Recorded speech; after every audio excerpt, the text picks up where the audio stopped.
The world has a way of pretending it's healed when in truth, the scars are only hiding beneath the surface. For years, we lived as though the nightmare had ended.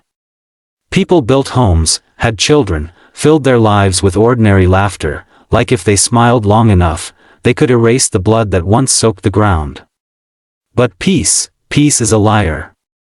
It doesn't stay. It waits. That I was one of those children, born into a world that whispered about a war I never fought but somehow inherited.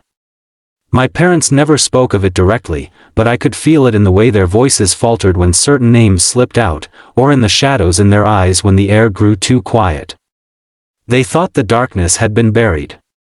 But shadows don't die. They linger. And one night, I began to hear them. It started like a draft through a cracked window, barely noticeable at first. A whisper, low and restless, curling in the corners of my mind. At school, the halls felt colder, as though something unseen was brushing against my skin.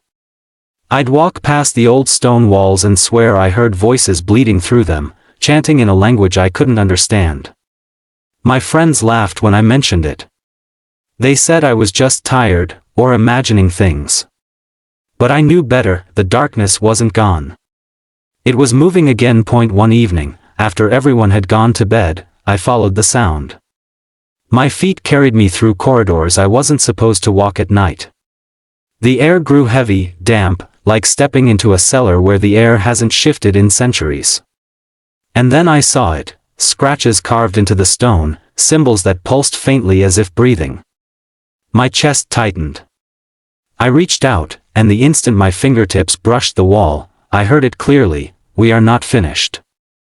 I staggered back, heart pounding, every instinct screaming to run. But part of me couldn't. It felt like I'd stumbled into the truth no one dared to speak. In the days that followed, the whispers grew bolder. Doors slammed when no one was near. Candles guttered out in full daylight. One of my classmates, Mira, collapsed in the middle of the library, eyes wide, lips trembling, muttering the same words I had heard. "We are not finished." When she woke, she swore she didn't remember. But I could see the terror buried inside her. I stopped sleeping. Every night, the voice pressed closer, wrapping itself around my dreams, dragging me into visions of fire and ash, of faces I didn't recognize screaming my name. It wasn't just a haunting. It was a promise. Whatever this thing was, it wasn't just stirring, it was choosing. And somehow, it had chosen me. The teachers dismissed it. The elders called it superstition. But the cracks kept spreading.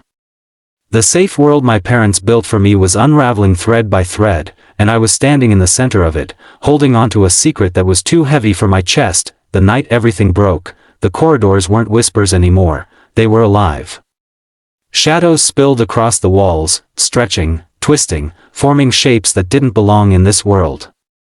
I ran, but no matter where I turned, the darkness followed, echoing with voices that sounded almost human, almost familiar. And then, in the middle of that storm, I understood, these weren't just echoes of the past. They were survivors.